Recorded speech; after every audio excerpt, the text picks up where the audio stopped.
Saudara, harga daging sapi di Pasar Kosambi, Kota Bandung masih tinggi dan kini dijual di angka Rp160.000 per kilogram.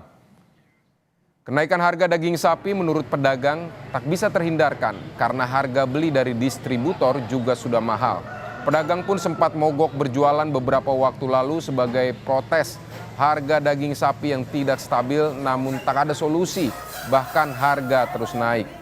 Pedagang sangat berharap pemerintah bisa memperbaiki kondisi ini karena menurut pedagang kenaikan harga daging sapi kali ini yang pertama kali dirasakan.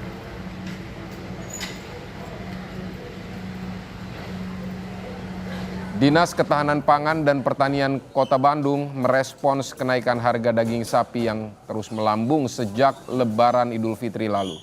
Dinas menyebut 98 kebutuhan daging sapi nasional atau 98% kebutuhan daging sapi nasional dipasok dari impor. Dinamika global yang saat ini terjadi sangat berpengaruh pada harga daging sapi, baik dari segi harga dasar daging sapi maupun biaya pengiriman. Sebelumnya Badan Pangan Nasional menentukan HET sebesar atau harga eceran tertinggi sebesar Rp57.000 per kilogram. Dengan adanya dinamika global, standar HET pun dinaikkan di angka Rp59.000 per kilogram. Namun kini daging sapi dijual Rp140 hingga Rp180.000 per kilogram. Saat ini pedagang menunggu kebijakan pemerintah pusat untuk mengubah dan mengendalikan skema harga dari mulai tingkat impor hingga pedagang.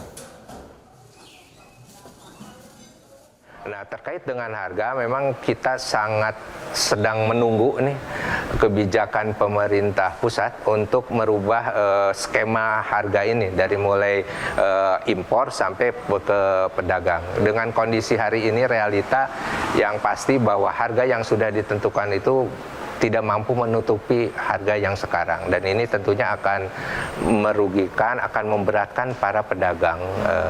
Dan satu hal, inilah konsekuensi dari ketergantungan impor yang cukup tinggi. Mudah-mudahan juga tersadar di satu sisi kita akan meningkatkan sapi lokal gitu, menyiapkan dari produk-produk lokal sendiri.